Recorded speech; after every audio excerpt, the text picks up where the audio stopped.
sons, and Joseph was one of his more favored sons, and he gave him a coat of many colors.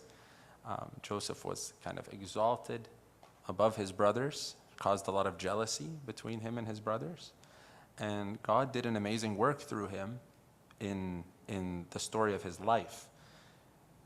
So in the story, in Joseph's life story, it seemed like every time he did a good thing, he was met with more miserable circumstances.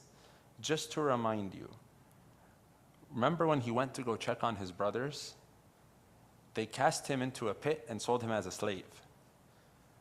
When he was working in Potiphar's house as a servant, and Potiphar's wife tried to entice and seduce him to fall into sin, he refused to commit adultery with her. So he did a good thing. He refused. Yet he was then framed, falsely accused, and thrown into prison. In the prison, he still continued to be an honest man. And it was even to the point where he was trusted by the keeper of the prison. The Lord gave him favor, even in the eyes of the keeper of the prison. And he helped the cupbearer of Pharaoh, the butler. But even though he did a good thing for this cupbearer and asked him to remember him before Pharaoh, the cupbearer forgot about him for 2 years. So it seems like every time he did a good thing and continued to be dedicated to God and continued to be an honest man, he was met with more and more difficult circumstances. So we see a lot of unfairness in Joseph's life. We see him being met with unfairness over and over again, despite him living justly. So one might question, what is the purpose of living a just life? What's the purpose of living a godly life when we're constantly met with unfairness and we're constantly seeing no direct fruit most of the time in our efforts? But Joseph is an amazing example because he didn't waver in his dedication to God, regardless of what the people around him did and regardless of what was going on in the world around him. So then what happened as a result? God prepared a time for him to be the second in command of all of Egypt. And this is a huge deal because we see this as like a success story, that his patience was finally rewarded. But this wasn't just a reward for Joseph's patience. It wasn't just a reward for Joseph's faith. Yes, God rewarded him in this way.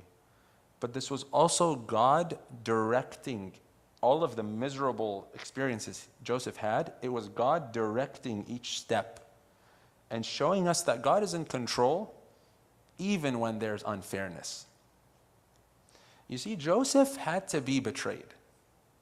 He had to be betrayed by his brothers. He had to be sold as a slave.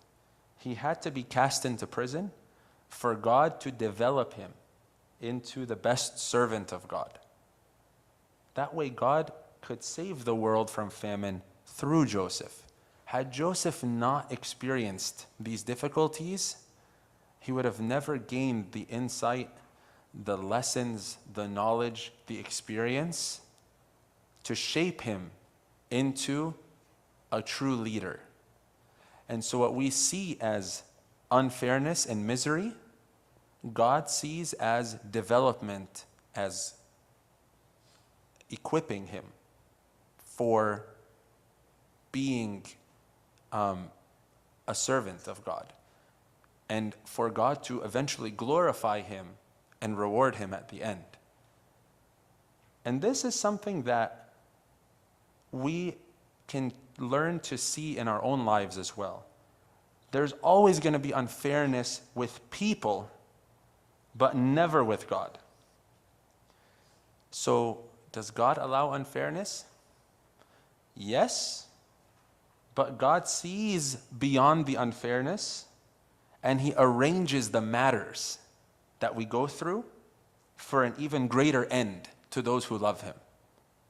So God doesn't just sit back and let unfairness happen.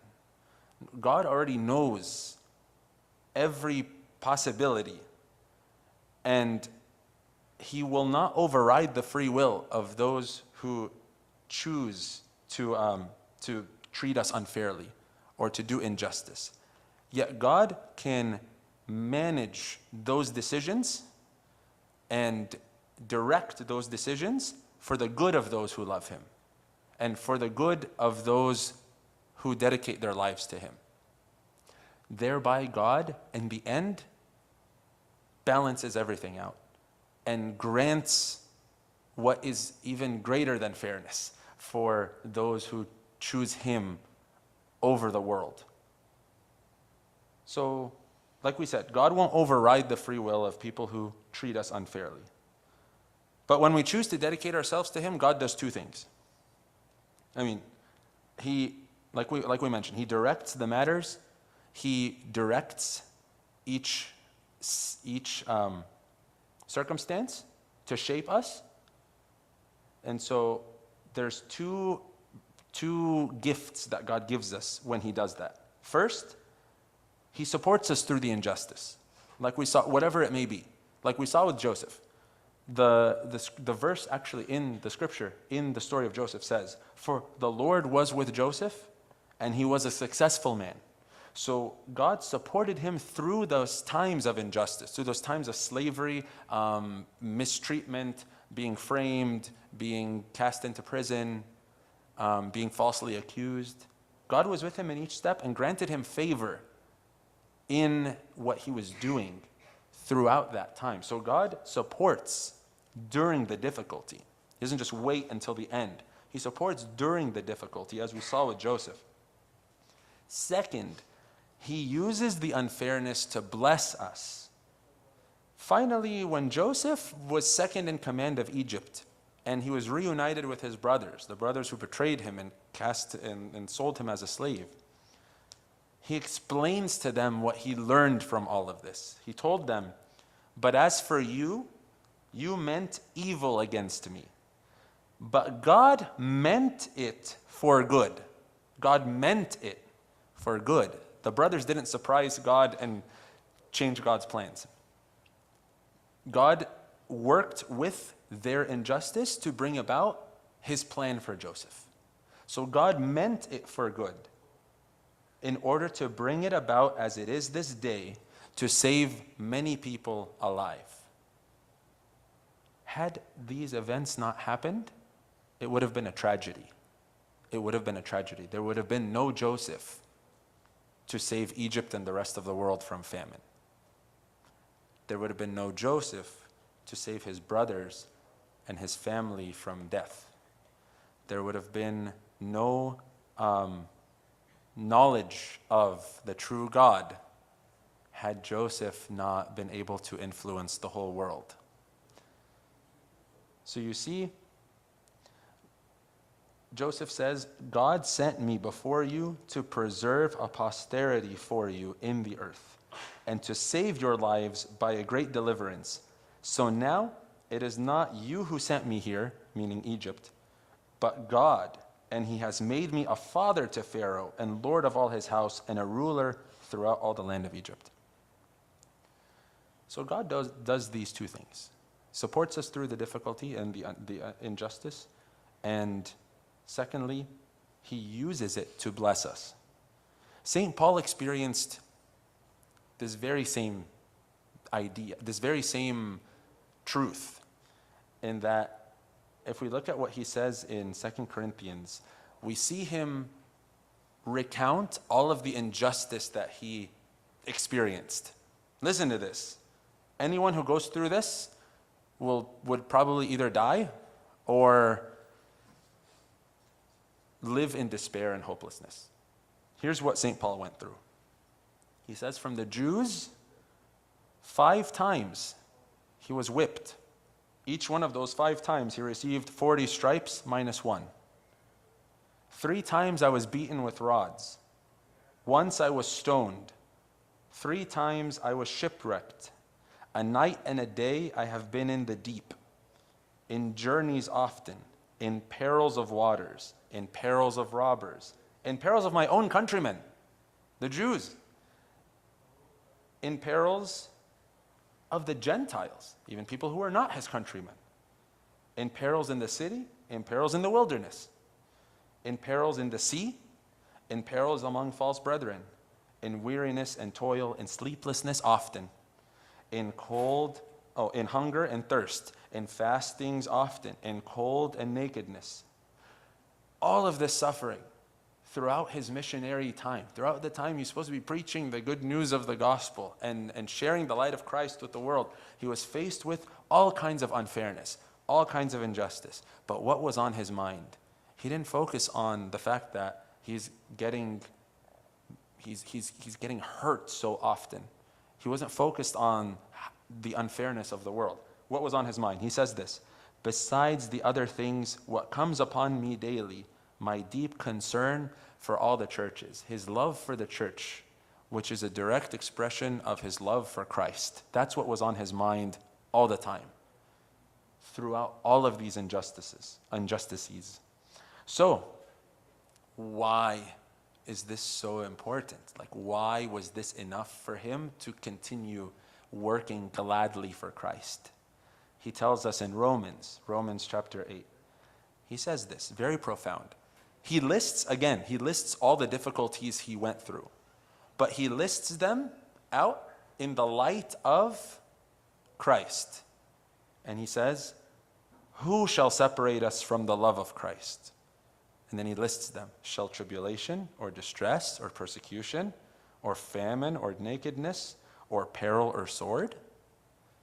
As it is written, "For your sake we are killed all day long." So he's saying, for God's sake, I'm willing to sacrifice myself because I love him so much and I've experienced how much he loves me.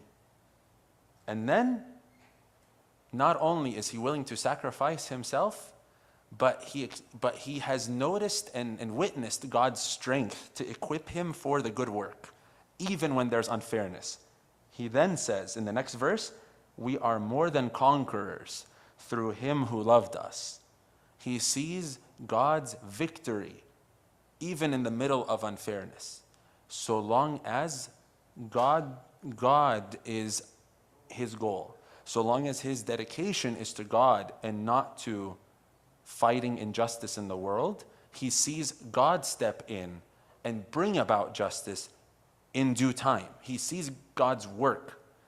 And when you see God's work, there's reassurance in that. In that you don't have to have things figured out. You don't have to have an explanation for the injustice and unfairness in the world. But you see God's hand, and so you know there's nothing outside of his control. And St. Paul emphasizes this by saying, "For I am persuaded that neither death nor life, nor angels, nor principalities, nor powers, nor things present, nor things to come, nor height, nor depth, nor any other created thing shall be able to separate us from the love of God, which is in Christ Jesus our Lord." Such a beautiful verse, such a beautiful statement that there is nothing outside of God's control, and there is nothing that could take us away from the one who loves us. And there's such great comfort and reassurance in that, no matter what unfairness we meet in the world. A few verses before this, in Romans chapter 8, he says, "And we know all things work together for good."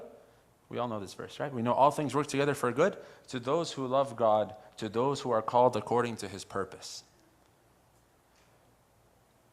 Wonderful. So that should be our mentality. That should be our focus. Yet one can't help but become discouraged when you see wicked people successful and prosperous. It's very discouraging when you're struggling to live a godly life, and on top of that, you're met with difficulties in life, difficulties from the world. Someone might ask, what's the point? Is God worth following? Is God worth worshiping when I'm not seeing any deliverance from difficulty? I'm not seeing any help in times of unfairness. I'm under distress often. So how come those who are far away from God always get good things in their life? There's plenty of examples of that. Is there an answer to that question? And there absolutely is. We're not the first people to ask that question. That question was asked by the psalmist, the writer of Psalm 73. He asked the same exact question to God. He said, "For I was envious, I was jealous of the people who were boastful." The people who were not godly. I was envious of them when I saw the prosperity of the wicked. They're not in trouble as other men, neither are they plagued like other men. Their eyes stand out with fatness, like they're comfortable, right? They could have more than the heart could wish. They're well off. Behold, these are the ungodly who prosper in the world. They increase in riches. So what am I doing? What am I doing? I'm not prospering. I'm suffering, and I'm supposed to be serving God. Well, that's discouraging. What is in it for me by serving God when the wicked have all these good things and are living comfortably? God responds to this. He responds to the psalmist at the end of the psalm and shows him the end of the wicked. The psalmist writes, "Until I went into the sanctuary of God," meaning until I decided to look towards Him and not at myself or my circumstances, until I look towards God and direct my will with His will, until I did that, then I understood the end of the wicked. Surely you set them in slippery places. You cast them down to destruction. Oh, how they are brought to desolation as in a moment. So he saw, God revealed to him the end of those who have abandoned God and rejected Him. The end is slippery places, uncertainty, and we don't wish this upon anyone, but the natural end is destruction. There's nothing good awaiting a life that is cut off from the source of life. So that's the end. That's the end that is waiting. So why are we so focused on what's happening right now when we know what the end will be like? Let me explain. Do you honestly want to spend your focus on the pursuits and pleasures of this life? That's the question we need to ask. Not, why are the wicked prosperous? Don't ask, why are the wicked happy and successful and well off? Ask yourself, do I want to spend my focus on the pursuits and pleasures of this life? Because St. James in his epistle tells us this. For what is your life? It is even a vapor that appears for a little time, then vanishes away. So, this life is the temporary part, and it is the part that doesn't last. When we focus so much on what we don't get in this life, we're missing the point. In that, what truly matters is the next one. Because this life, in comparison to the next one, is a vapor that vanishes away. Psalm 17 paints this picture for us. Men of the world, which have their portion in this life, and whose belly is filled with treasure, right? They end up leaving everything when they leave this world. But as for me, I will behold your face. He then directs his attention to God. He looks at the men of the world and says, their prosperity, what we think it's unfair that people who live according to the world live so well off, although that's not fair at this moment, they don't remain that way for eternity. So it's better for me to look to God and say, I behold God's face. And when I behold God's face, the psalmist says, I shall be satisfied. I shall be satisfied when I awake with your likeness. So our focus, if it is being in the likeness of God, then our reward, not just reward, but our inheritance, what is waiting for us, is what lasts. Because it comes from Him directly, not from the temporary luxuries of this world. Does that kind of make sense, that part? And then another, like the last example, is the parable of the rich man and Lazarus. Christ gave a parable of there was this man who was rich, he was well off, he was so proud of his riches, and there was a poor homeless beggar named Lazarus. The rich man gave him nothing. Lazarus had no one to help him. He was miserable his entire life. Totally unfair. Totally, there's this complete inequality. And Lazarus died, a poor beggar, a nobody. The rich man who had a name and had fame also died. And then what happens next? The rich man found himself in torment for the rest of his life because he did not live connected to God. Whereas Lazarus found himself in paradise. He earned, I want to say earned, he was granted and given the grace of living in paradise in joy forever. To the point where the rich man realized, this is what lasts. What I had is not going to last. And the people who are coming after me have no idea what's awaiting them. To the point where he asked that Lazarus may dip the tip of his finger in water and cool his tongue, because he was so tormented. Just needed a dip of cool anything, just a dip of coolness. Anything can help provide some relief from the amount of torment the rich man was experiencing and will be experiencing. Lazarus was depicted as in the embrace, in the comfort of Abraham. He was with the righteous. Abraham, as the rich man called out to him, Abraham answered him and told him the reason why you're in torment is this. Remember that in your lifetime in the world, you received your good things. You received them already, and they ended.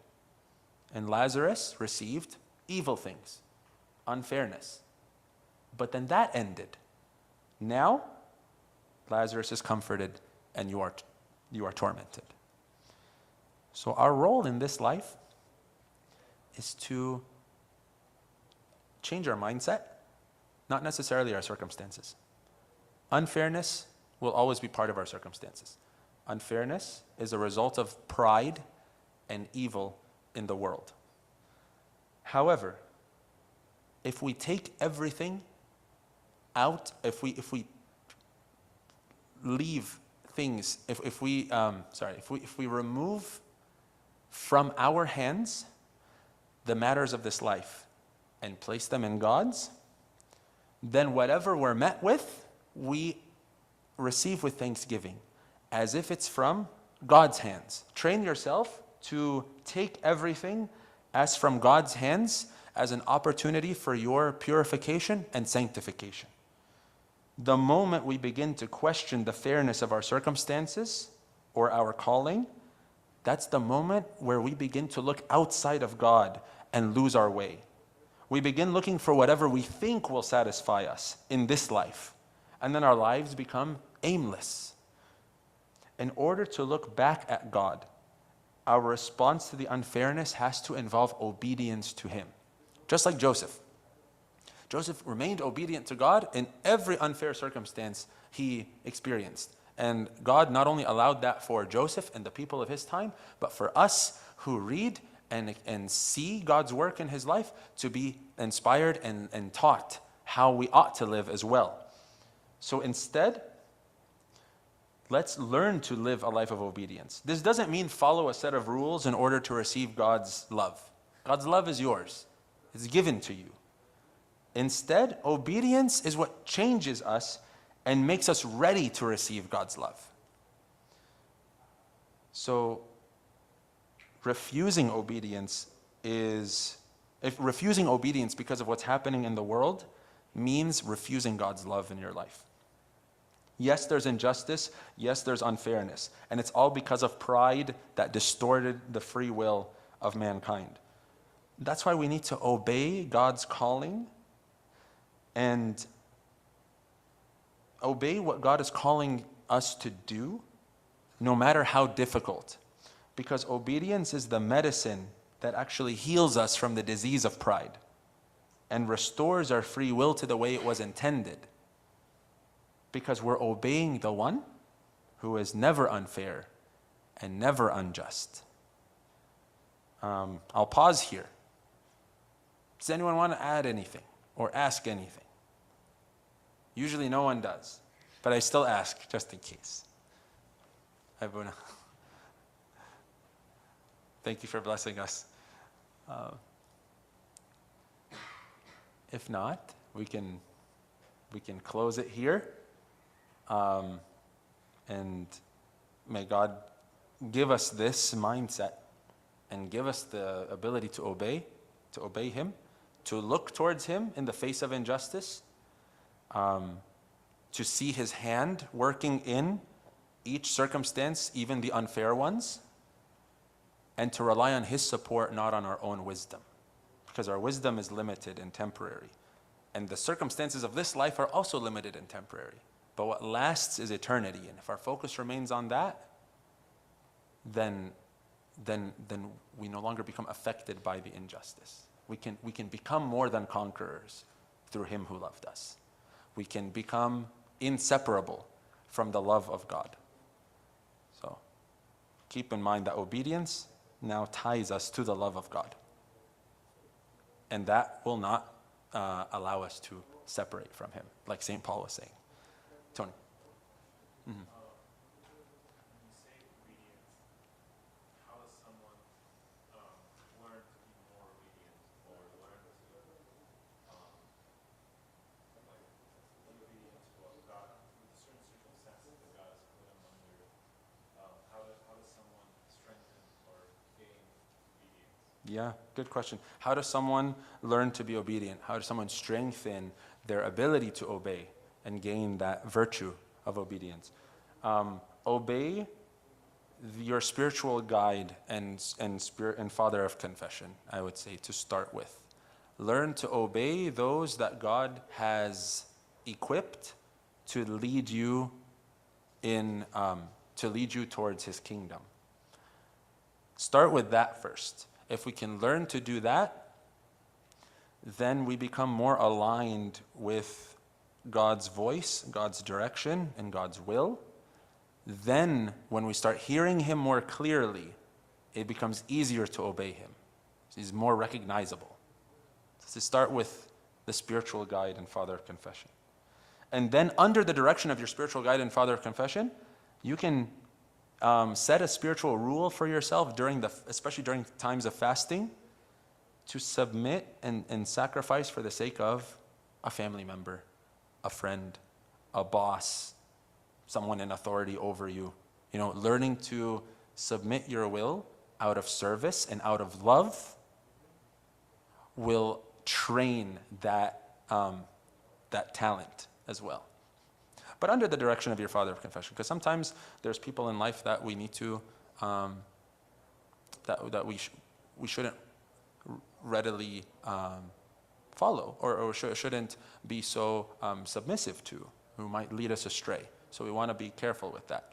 But when it comes to finding out an opportunity, along with your father of confession, of an opportunity to serve someone, an opportunity to put your wants and your desires to the side for the sake of theirs, that teaches obedience as well. Because it's not comfortable, but it's so edifying, spiritually edifying. Abuna, would you like to add anything to that? Okay, sure. Feel free. Yeah. And to emulate the saints, right? Because The saints always, we give glory and honor to those who dedicated their lives to Christ. So we too, who are called by their names, we're called by His name. So if we start to live differently than the saints, then we're living under a different name. The saints are called by Christ's name, so are we. So look at the examples of the saints and follow them as well. I would add that too as well. Yeah. Any other questions? Anything else? Yeah. We're doing good on time? I think we did pretty good on time. All right. Thank you, everyone. May God bless us and help us. Buddha, could you pray for us, please? No burning question, but we can sing a hymn together. Yeah, let's sing a hymn together.